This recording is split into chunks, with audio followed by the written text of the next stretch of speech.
এটা তো চাষ দিয়া নাকি চাচা? হ্যাঁ। তাহলে নলি বসাবেন আর কয়দিন পর? 4-5 দিন পর নলি বসালেই তো গাছ কাটা শুরু হয়ে যাবে রসের জন্য, তাই তো? এই নিজেদের গাছ নাকি চুক্তি করে উঠানো চাচা? তা আপনার ভাগে এই সিজনে কয়টা গাছ পড়লো?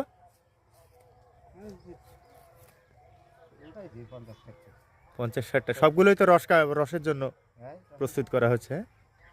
আজকে এটাতে কয়টা দিয়ে চাষ দেওয়া হচ্ছে?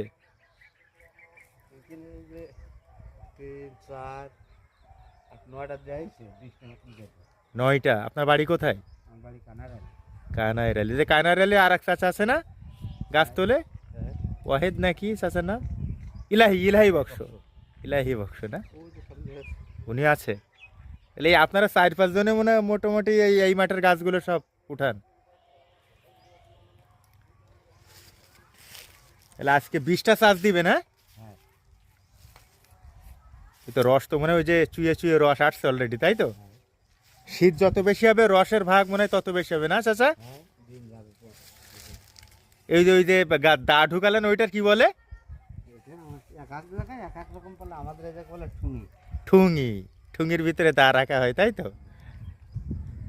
এই যে দেখুন আমাদের যশোরে রস তৈরি করার যে পদ্ধতি ইতিমধ্যে শুরু হয়ে গেছে।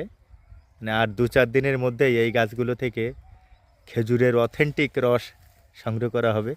যশোরের খেজুরের রস এবং গুড় কিন্তু পৃথিবী বিখ্যাত।